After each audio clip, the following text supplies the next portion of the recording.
Welcome back, dear teachers and assistants.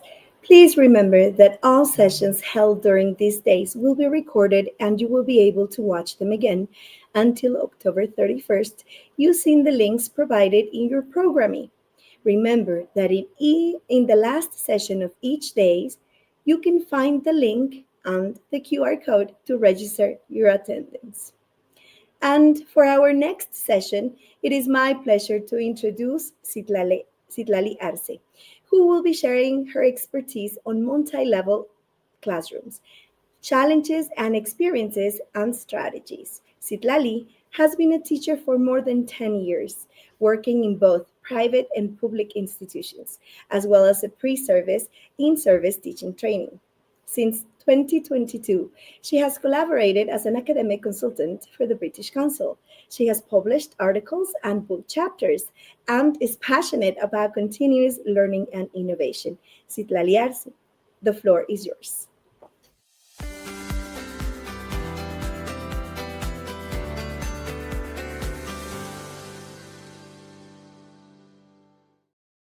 Thank you so much, Ale. Hello, everyone. It is a pleasure for me to be here today. And thank you so much for inviting me. Bernie teachers have a special place in my heart, and I am always happy to share with you. And I'm extra super mega happy when I am attending your events because they are always beautiful. Okay, so as the title of the talk says, we're going to deal with multi-level classrooms, and I included the word challenges. We are also going to see that there are not only challenges, but they are also opportunities. So I will also be sharing some experiences and some strategies that we can follow, okay? So to start today, I would love to read this quote by George Evans. And I think that it's going to reflect or to summarize in a great extent what we're going to be talking about today. So it says, every student can learn, just not on the same day or in the same way. Teachers, do you think that this makes sense to you? Could you please share in the chat? What do you think? If you think that it is something meaningful for you, or if it is something that we experience every day in the classroom, what do you think? I would love to have also your opinions here. Okay, yes, totally. Yes, it is true. Of course. Thank you so much for your answers. Yes. So if we know this, we cannot pretend, okay, that we are going to have the very immediate result with each of our students, okay? So we have to bear this in mind. We have to plan and to understand and to avoid frustration knowing this. So as I said, all this talk is going to talk about these differences and how can we face them, okay? Well, thank you so much for your answers here. I see that you are really active, and that is lovely. Okay, so in general, the objectives for this talk are going to be to describe a little bit what are like these different multi-level classrooms. As I said, also the challenges and opportunities that we can have here. And then to propose, but not only from me, but also from you, some strategies that we can follow, some ideas that we can apply in the classroom so that everything can be easier for us. And it is not easier because we don't want to work. It is easier because we already have a lot of work, right? Okay, so first of all, I would like to have a different, to define a little bit, okay, what are the multi-level classrooms, okay? So first of all, and according to a lot of literature, we can have two different categories, if we can say like that, when we talk about these multi-level classrooms. First, we can have mixed proficiency, but we can also have mixed ability.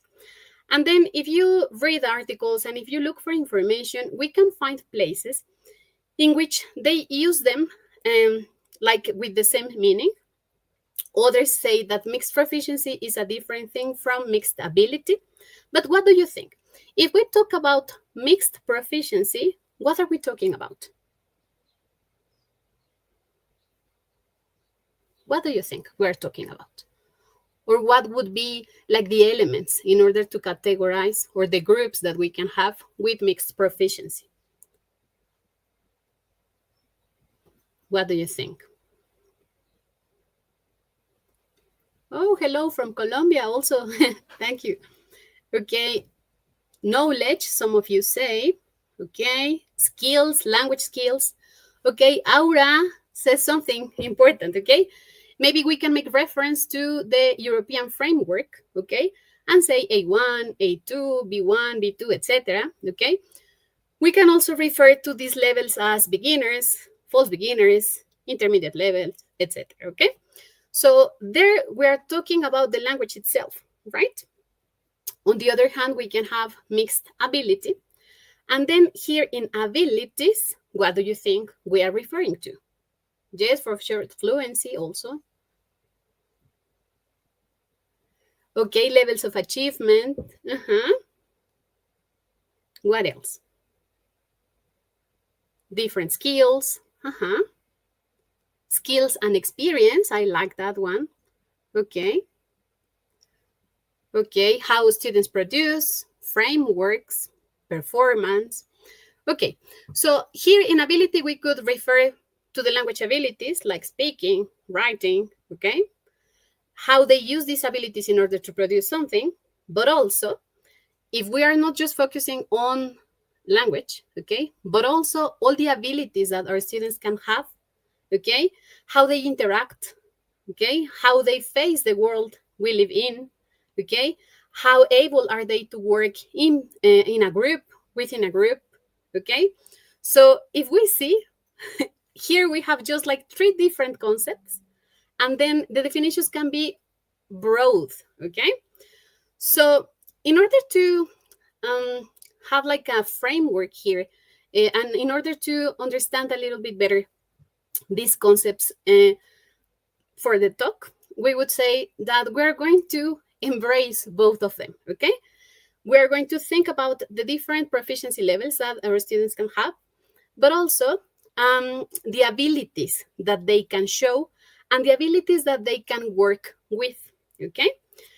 So let's think about the ideal world, okay? I know that this is something difficult to think about. And maybe if we look for information about how to teach, okay, and we have a book and we look for that, they are going to say, okay, the ideal number of students for language teaching would be between 12, 15 students. So we would say like, okay. And then if I look in my classroom, we don't have just 12, right? And then they can say like, okay, at that age, maybe they can have developed this ability, that ability, etc. Okay. So yes, some of you say 50 students, right? So, and then if I see my students, maybe they are not developing the same abilities, even if they are in the same group, like from the last year, or if they have shared a lot of things together, okay? So let's think about how a real classroom looks like, okay? So let's move a little bit from the ideal, okay, that we can have. So do you think that, I'm going back a little bit, just proficiency and ability are the factors or the elements that we have to consider whenever we are planning, whenever we have to deliver the class? Do you think that are only those things the ones that we have to take into account?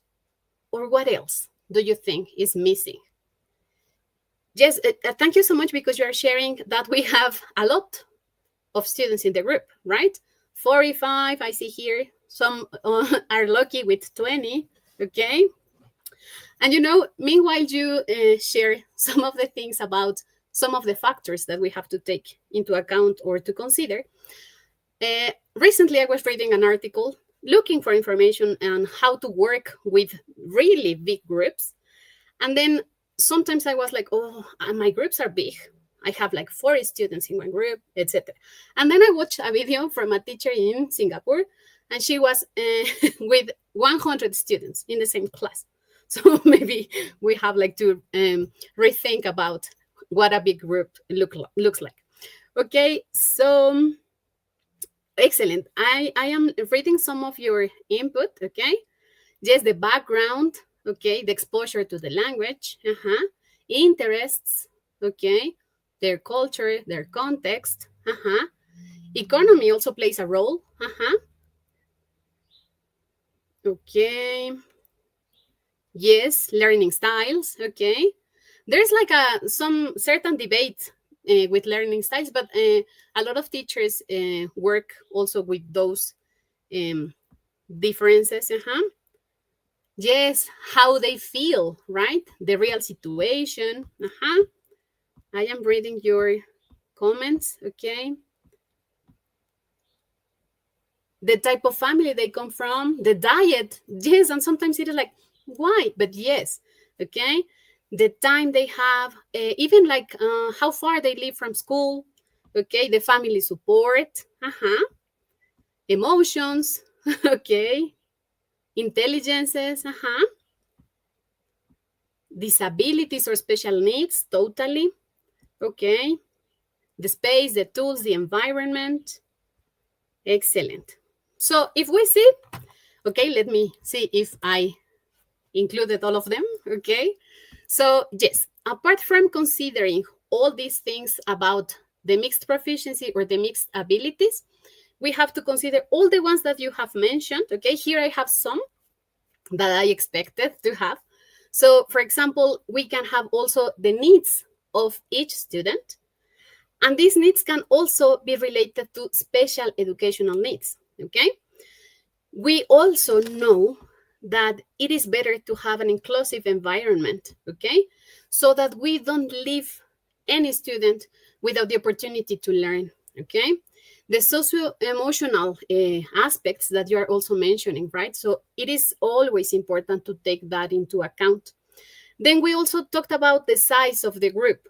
I think that it is very different working, as we said, in the ideal group of 12 students than having 35, 45, as you are commenting, some of you have in your day-to-day.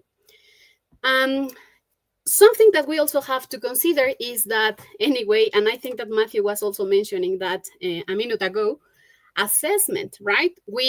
It is not a matter of just having fun, okay, there in the classroom. We also need to assess, okay, and to evaluate a little bit the performance. We also have to follow certain programs, certain documents that are guidelines for us and are involving all the things that we are doing there in our classroom. The learning goals, okay, that we can have, the age of our students, okay, that also is going to influence. And then we were saying, for example, a minute ago, that they can have different abilities, okay? But imagine that we have to teach, okay, speaking to some students, for example, in kindergarten, that they are just developing the speaking or the oral ability in their L1. So in that case, it is also a challenge, right? Because they are going to be developing both things at the same time. Then you also mentioned that, and the context is going to be also a very important factor that we have to take into account.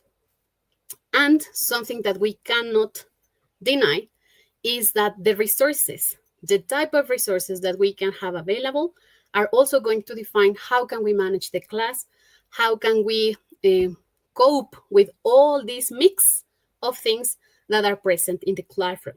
Okay, so here the idea is that, well, reading and considering all these squares or these boxes that we have there, teaching English is easy, right? Okay, and maybe here we need like this emoji where it's covering the eyes, right? Because it is not easy. It is not something that we can do like, oh, improvising, okay? It is not something that we can take just like, no, I don't know. I don't have anything more important to do. So let's be teachers. No, okay? It requires a lot of effort, a lot of planning and adapting, okay? in many different senses. I see that a lot of you, many of you, sorry, are mentioning a lot the word that is going to be key also here, motivation. Okay, so motivation is going to be exactly that, like the thing that is going to move us so that we are giving the best for our students. Okay, and in one sense, we can say, like in a very romantic way, yes, teaching is my passion. And yes, we all feel that. But again, it is not easy.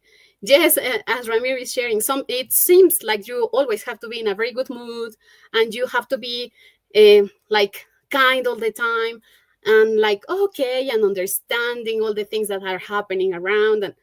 But then it is also challenging, okay? And we as teachers are also humans, okay?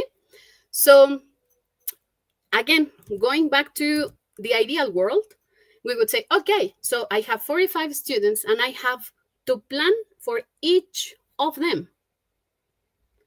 And if we exaggerate this notion, it would be like, okay, I have to plan a different activity for each of them. So apart from being overwhelming, it would be also impossible, okay? And then, as we said, we are also humans. We also need motivation. We also need some time to do other kind of things. But it is super important that we first know our students, okay?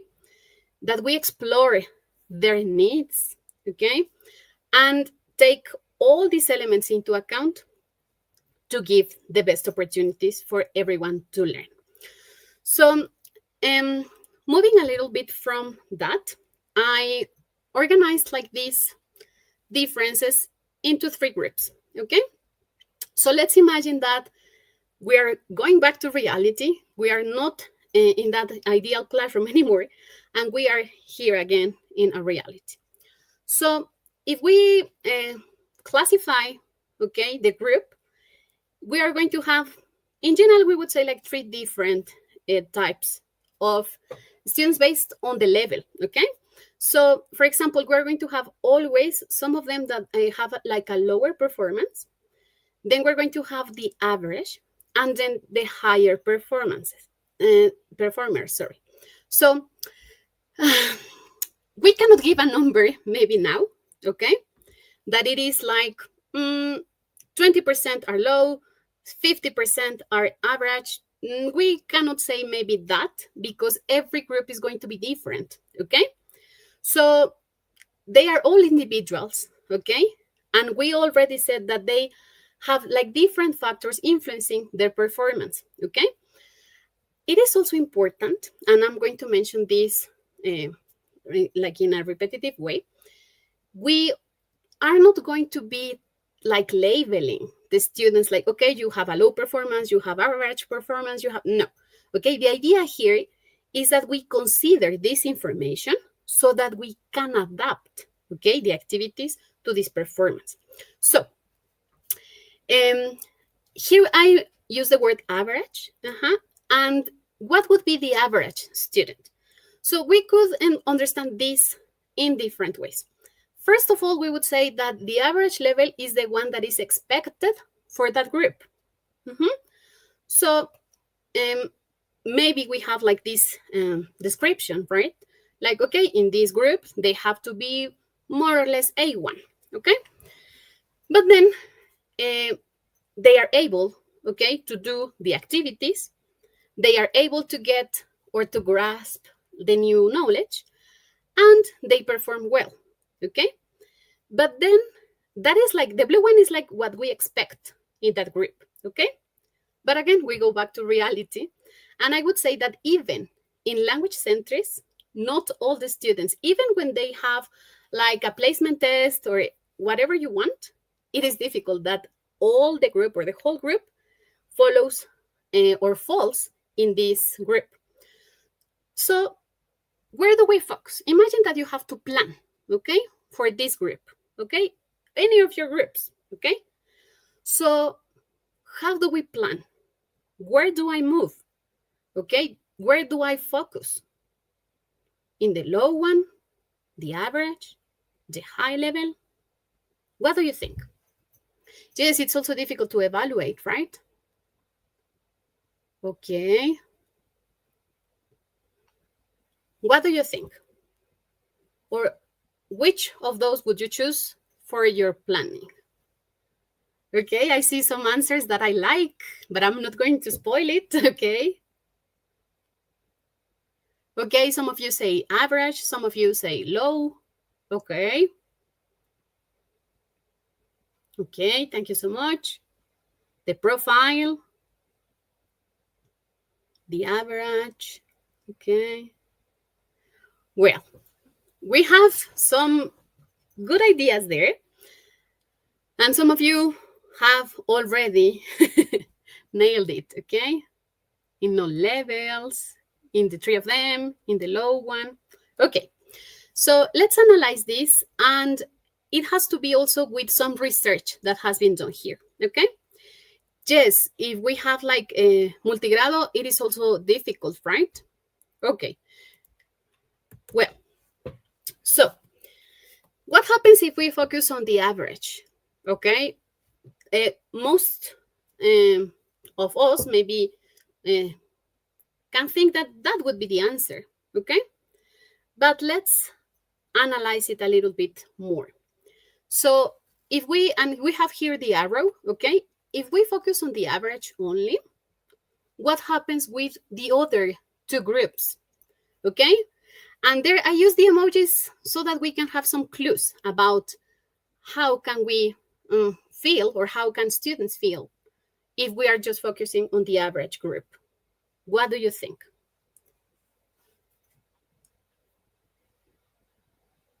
What do you think? Okay, some of you say between low and average, okay? So if we're just focusing on the average, the low performance, the low performers are going to be confused. And maybe they are not going to be able to cope with the activities. Yes, totally, Aurora. They are going to be, or to feel frustrated. They are going to be demotivated. They are going to be afraid of participating. Okay? They are going to be stressed. They are going to lose interest because they can be confused. They are going to say, like, no, this is not for me. Okay? What happens to the other side, where we have the higher or the stronger performers? Okay? How are they going to feel? What do you think? Bored, desperate, sad, frustrated also. Okay? Too bored. Yes, Dolores is like too bored, really bored, concerned. And then it's like, this is so boring. And we know, okay, and maybe they are going to finish really quickly, right? But then boredom leads to misbehavior, okay? So if I am just like paying attention to the average students, the high performers and the low performers are going to be, doing whatever you want, but not the things that we are doing in the class, okay? So they are going to have disruptive behavior. Everything is going to be a mess. And then I am going to be also in a difficult situation, right? So we have another question here for you. And this little buddy, okay, is going to be following the presentation also, okay? This is the idea buddy. And he has a question for you to answer. How does the teacher feel? We have already talked about the students, but how do you think the teacher is going to feel when some of the students are like doing whatever they want, then the others are confused and sad, and then only a group of them is working? What do you think? Stressed, okay? What else? Stressed, okay? Frustrated, okay? What else? Sad, frustrated, tired, confused also, right? Like, oh my God, so what do I do? Angry, okay? Crazy, sad, okay? And analyzing the situation, we're going to see that that class didn't work. Okay, if we evaluate or analyze the performance of the class or the results of the class, is going to be completely frustrating. Okay, so yes, challenged also, right? Desperate, frustrated, upset. Okay, so all the emotions that you are sharing now are not good, right? So how can we manage all this? Well, of course, there are a lot of ideas, a lot of things that we can do. Okay, so we're not pretending to have like the one and only solution. Okay, this is also a kind of a suggestion, okay, on things that you can follow. And if you think that you can apply them in your classroom, and if you think that they can work, or if you're a skeptic but you think that you can try it and see if they work, please, that would be lovely. Okay, so um I have read an article that was doing kind of a review from many years and how multiple level classrooms are managed around the world. So I took this quotation also because I think, well, this quote, because I think that it summarizes in a very clear way what we're looking for. So here we have teachers have to deal with various and different needs we already talked about, and we said they are not like only the needs that our learners have regarding the language. Okay, so they have other type of needs. Okay, and depending on the student, it can be a need of attention. Okay, they can also have special needs. Okay, they can have a condition. So all these elements together. Okay, it is also important to remember that we as teachers have to provide, okay, in an equal way, opportunities, okay, for them to learn, from to flourish, to, I don't know, to bloom, to blossom, okay, so that they can succeed and they can learn something, okay. So all these things are going to be involved in this process. As we said before, it is not easy, okay. And again, as I said a minute ago, this sounds romantic, okay? This sounds like, wow, yes, we as teachers need to do that, okay? We have that eagerness to achieve all these things. And it sounds also democratic, right? Like to give every and each of our students the opportunity to learn. So we don't leave anybody behind, okay? All of them are considered, all of them are taken into account. Again, it sounds romantic, but we can do it.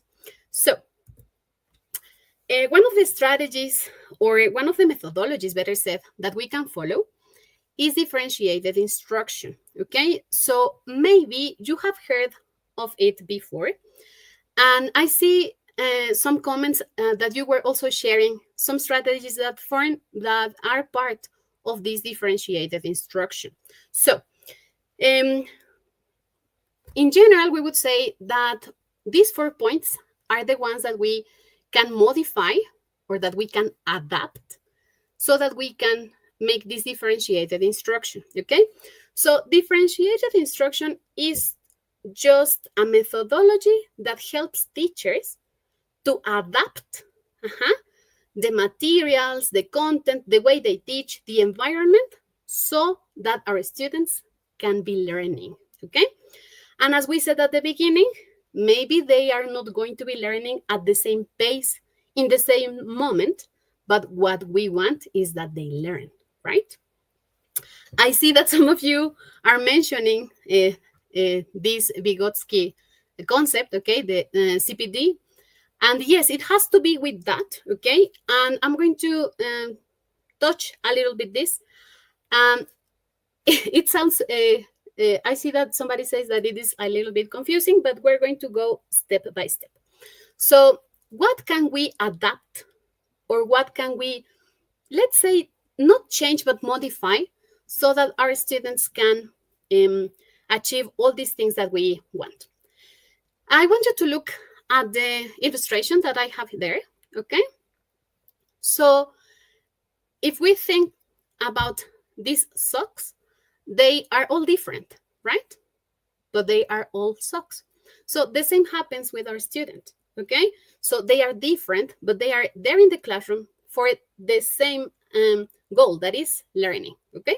So what can we modify so that we can adapt it to the needs and to the goals of our learners? We can change the content, okay? So I'm going to define and give some examples in a minute, okay? But the content is the things that we want them to learn or that we need them to learn. Then we can adapt the process. So all the learning activities that they will be performing so that they can achieve this. Then we can also modify or change the product, okay? And we also can modify or adapt the learning environment, okay? So how can we do this? And here I am going to describe every of the things that we can modify. So first, regarding the content, okay, that we said that it is like the real thing that they have to learn, okay? We can present the ideas by different means. And here, for the ones that commented on like the different learning styles, okay, this is also related to that, okay? So that it is not only the visual thing, okay, we also have, maybe we can like show and tell, okay, the flashcards. So they can have like different means and ways of get the information, okay?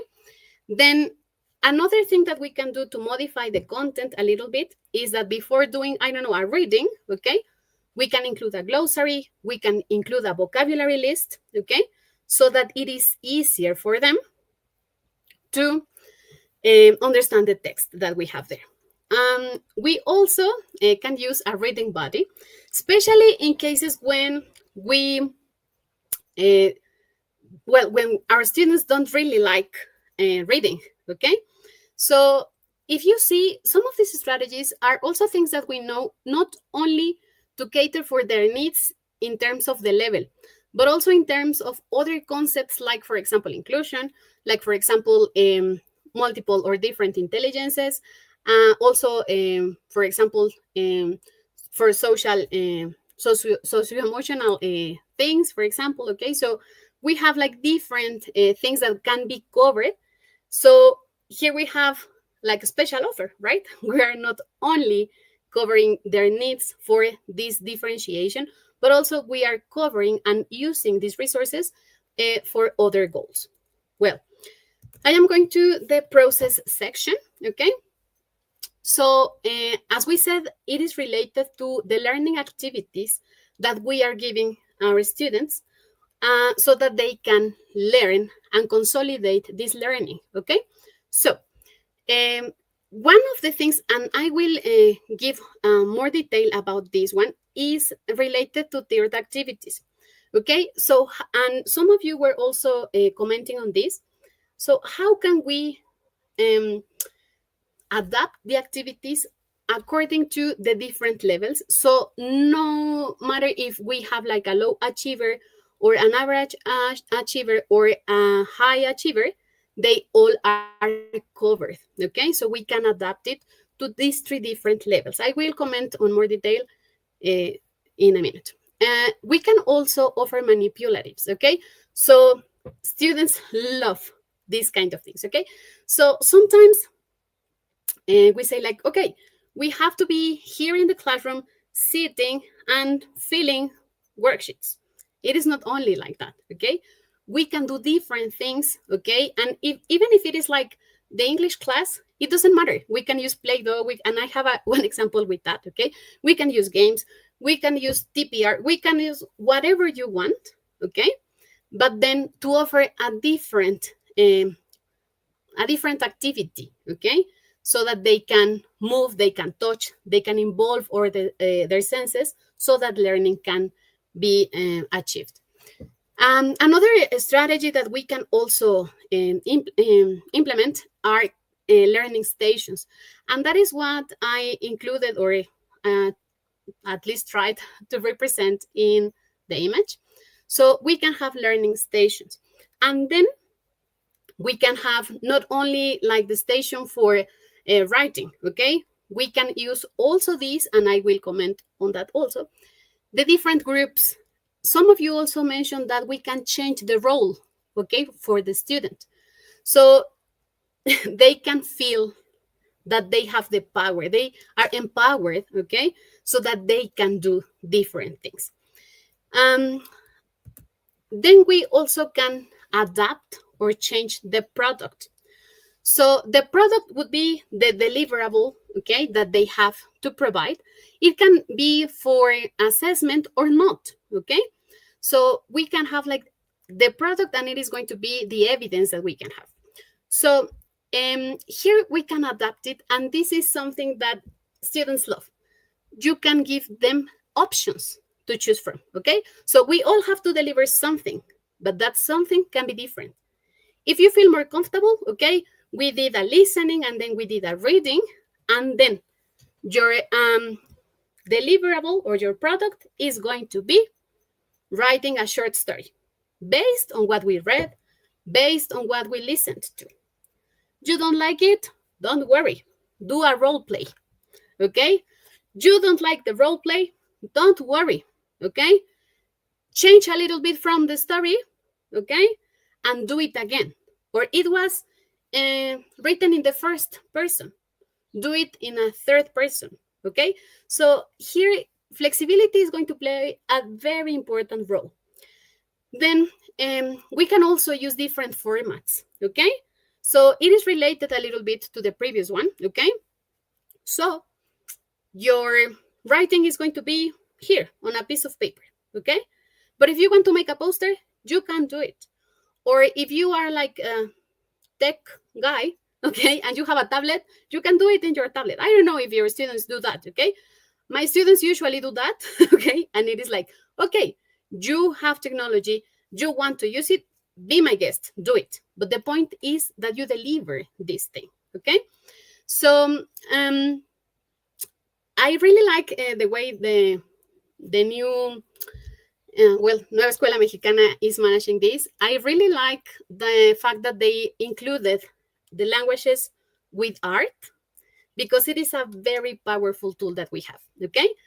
Sometimes, and as English teachers, we are like, oh, I don't know, because if I ask them to paint, if I ask them to whatever, it's going to be really messy, right? And it is like, oh my God, and the principal is going to get mad because I did like a mess in the classroom. Don't be afraid, okay? Don't be afraid. I see that some of you are commenting, not all students have a tablet. I agree. And the thing is here that we are not going to say, okay, bring your tablet, everyone. No, no, no, no, no. But if you have it and you can use it there in the classroom, use it, okay? If you prefer like in the old ways, do it on paper, okay? So the idea is not to ask for more resources, or like to say, no, it is compulsory to bring your tablet. No, no, no, no, no. But in case they want it, they can do it. Going back to the creative and artistic work, this is something that students love, okay? They are going to be really engaged, okay? And sometimes they are not aware that they are learning English by using all these materials, okay? So for example, if you see here in the illustrations, we have like a mind map, okay? They can do it. They can also have Play-Doh, for example, okay? And if we are talking about, for example, yesterday was the International Food Day, we can talk about fruits, or we can relate this to the healthy styles that we need also, okay? So, okay, why don't we do fruits, okay, with this Play-Doh? But then you have to describe your fruit, okay? The color, the size, whatever, okay? They are feeling it, okay? They are going to have a good time doing, and they are going to be proud, okay? So that they are like, wow, lovely. And remember that we also have to work with the resources and the things that we do, right? So the idea here is not to get it a little bit more complex. It is just the other way around, okay? So that we can have like all these, the resources that we have available, and how can we use them, okay? The idea, and as we said before, we already have a lot of work. We have a lot of things to do. And then in the final reflections, I'm going to share this with you. Okay? So the idea is not to work more. Sadly, it is not to work less. Okay? It is just to work like in the right amount so that we all can have these opportunities. And the final goal is that we can see that our students are learning. Okay? Well, finally, we have to talk about differentiated instruction regarding learning environment. So here it is going to be really important, as we said, that we know, okay, our students, so that we can have an idea, what do they like, what do they prefer, okay? So also to create an atmosphere in which they can feel confident to speak, that we also, as I said, flexibility is going to be a key element here. We also have to be really careful whenever we provide instructions, okay, to provide clear guidelines. So the idea is not that, okay, I feel lazy today, so you don't have to do the poster, you just have to speak. No, the idea is that what you do is going to be helpful for you to learn and to consolidate this knowledge, okay?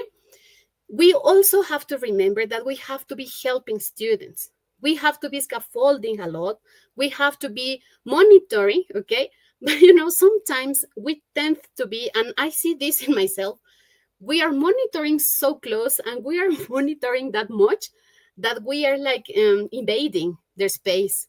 We are like being like not very, they feel it like an invasion, right? So the idea would be that we monitor, but we also provide some space for them to interact, okay? Yes, Realia is also a very good option. Sarah Marquez is sharing also fruits from my community, my zone, okay? So yes, and maybe if you use a book or if you use another material and it is like, okay, so here we have kiwi, I don't know, to provide an example. And there where we live, we don't really eat kiwi, okay? Maybe for us, it is not very important to know that in that moment, okay? But what about knowing the fruits and the things that are there in the region? And then we also link that to the other things and the other content that they are, I don't know, working with in the other subjects, okay? Well, I said that differentiated instruction also considered tiered tasks, okay? So I really liked this definition in which they are comparing these three different tiers or these three different levels. They compare it to a wedding cake, okay? So in this case, what do we get from the image, okay? We have these three different levels. So we are going to the base, okay? And there, if you see, we have just the plate. So it means that these students are going to be the ones who are going to have more freedom. They can work more independently, okay? And they just need monitoring, but in a very discreet way. They are eager to run risks, okay? They are able to do more, okay? Then, if you see, we have some pillars, okay? I'm going to talk about the pillars in a minute, okay?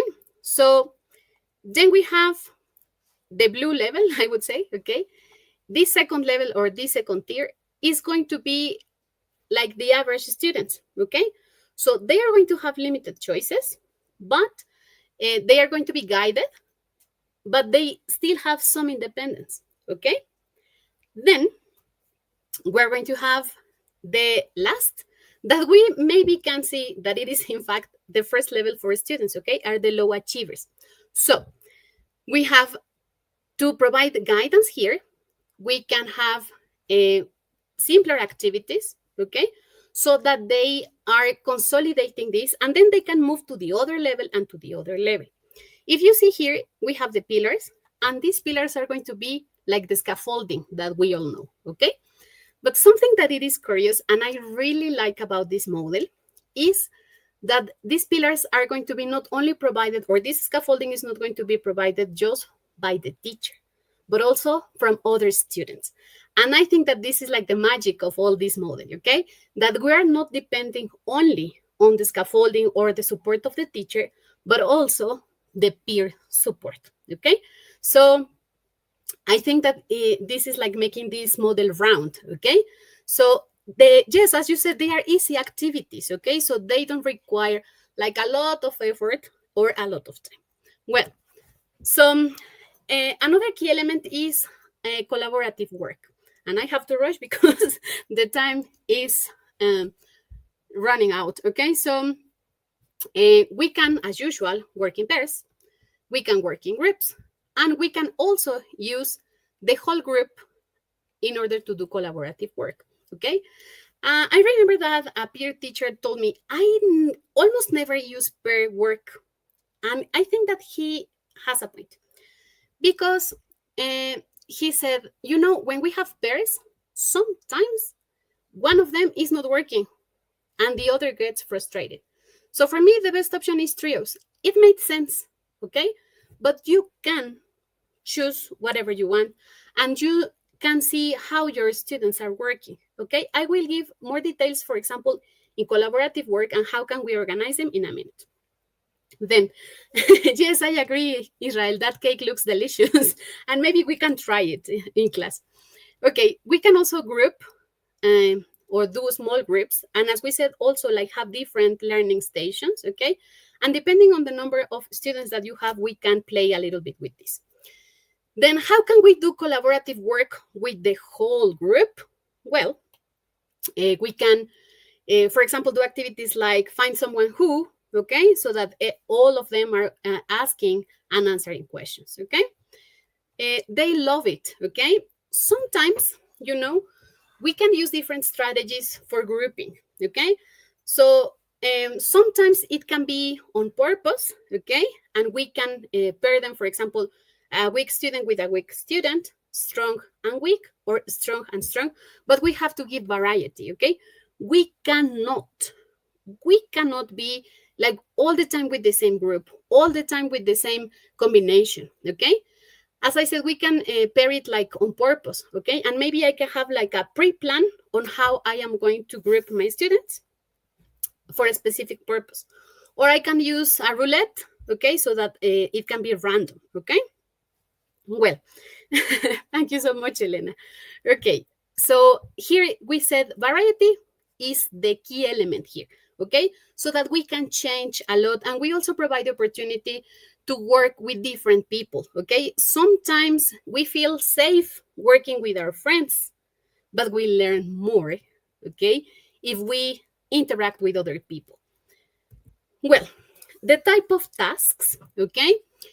We can also give variety of the type of tasks, thinking about the ones that can be compulsory and maybe are going to be considered for assessment, okay?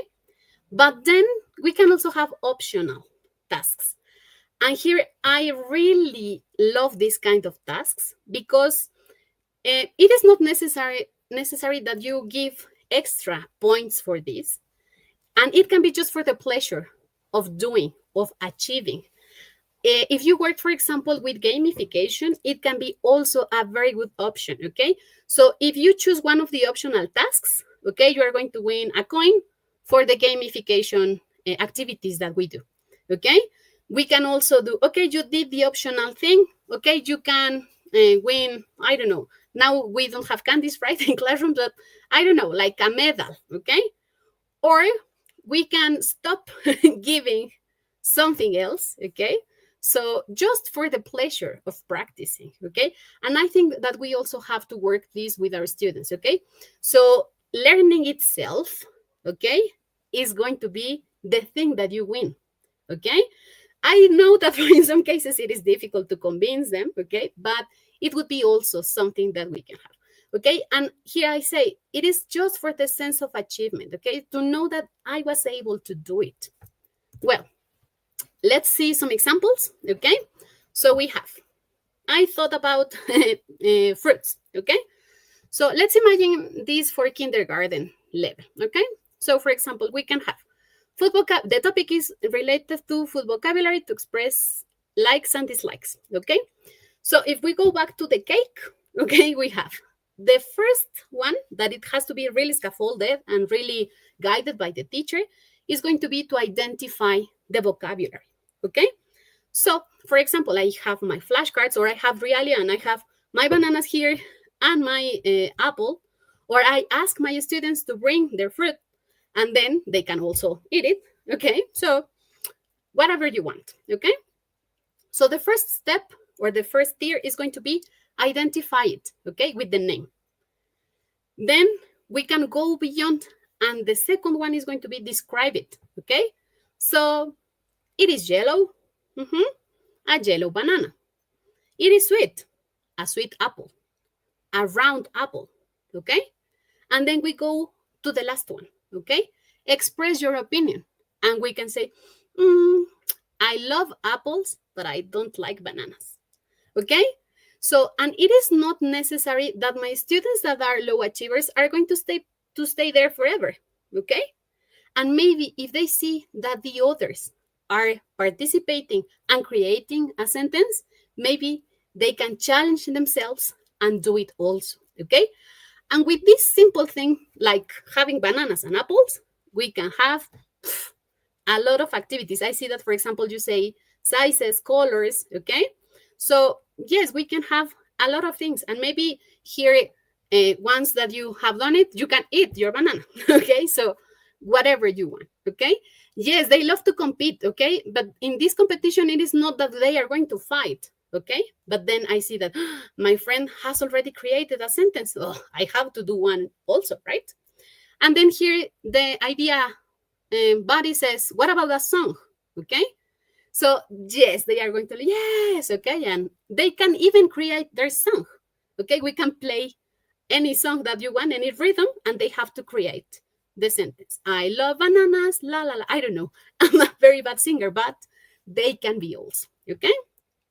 Well, another example, and maybe for primary school, okay, and related to socio-emotional things, okay? Identifying emotions, okay? So the first tier is going to be identify. How do you feel today? I am sad, I am happy, I'm depressed, I'm tired, okay? Then the second one, describe why, okay? Today I feel sad because yesterday I have a row with my sister, for example, okay? And then you're going to write a short paragraph, okay? My sister and I, yesterday we were blah, blah, blah, blah, blah, blah, blah, blah, blah. And then it has to be just a short paragraph, okay? But it is going to serve for many different purposes, okay? Not only to identify your emotion, but also to use the target language, for example, okay? So there can be a lot of opportunities. And we don't need to plan a lot of things, okay? Maybe here we just need their notebook, okay? We don't need anything more. Or maybe a chart with the emotions, right? Then we have the extra challenge with the idea guy. Can you identify your emotions every class? Okay, in some classrooms, they also have like these posters where they can have like or identify the emotions every class. They can also write happy or sad face on their notebooks, etc. Okay, well, we're almost done. So adapting materials, okay, this is one that students are also going to love. Choose your task, okay? Previously, we said 3 different levels, but if you feel overwhelmed, okay, don't worry. We can have just 2 different activities, okay? And it doesn't have to be really long, okay? So here I have an example for a reading, okay? So your option number 1 is going to be true or false. We have the same reading, okay? Then your option number 1 is a true or false exercise. Do you want a challenge? Don't worry, multiple choice. Do you want another challenge? Okay, fill the gaps, okay? So what happens, for example, if I did it in the true or false, but I have like, oh, I want to try it? Don't worry. Do you want to try it? Do it as homework, okay? Do it with more time, do it at home, so we can also, I don't know, grade it tomorrow, okay? Finally, okay, adapting materials, okay? Another one. Here we have one that is also a reading with a true or false, and then we're going to have 8 different questions, okay? So you are going to answer just the 5 questions, and then if you want, you can try the last 3 that are a little bit more difficult, okay? Just that. So here I don't have to invest all my evening planning or designing this material, okay? Just to close, some highlights, okay? We have discussed about this. First of all, you are not alone, okay? We are not the only teacher who is facing a multi-level platform, okay? And in this, you are not alone. In our communities, we also have other teachers, okay, that are living this, okay? We can share, we can even establish a community of practice, okay?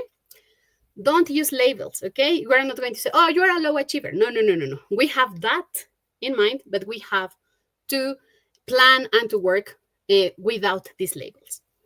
Do different tasks with the same material, as we said, okay? We have the questions, and maybe you draw a line, and only the ones that you want to answer as easy level. Empower your students, give them choice, give them the possibility to choose and to select. Collaboration is key, as we said. We can have different kinds of groups. Scaffolding is going to be always necessary. And then we also know that we have to plan and prepare. Prepare with another activity, okay? Fast finishers, okay? We have a lot of things that can be already as a bank of things that we can have there, okay? Well, thank you so much. I hope that you have found this interesting. It was, as always, a pleasure being here. Thank you so much, and thank you so much for participating. Bye-bye. Thank you so much, Citlali, for this great presentation. Your reflections on teaching in multi-level classrooms were fascinating. Thank you very, very much. And we would also like to thank all the participants for your questions, comments, and active involvement in the chat. Your contributions have made this space dynamic and meaningful environment for sharing, learning, and professional growth. Thank you again. We would also like to warmly thank all the participants from Colombia, Chile, Peru, and Mexico for your active participation, interest, and thoughtful comments in the chat. Please remember to register your attendance for this day. We also have already posted the link for today's survey in the chat. And as a reminder for Prony teachers, now we will have a short break before continuing with the next presentation at 5 o'clock Mexico time. You can join in by following the session by clicking the Entre Here or Join Here button available on the event programming. See you in a few minutes.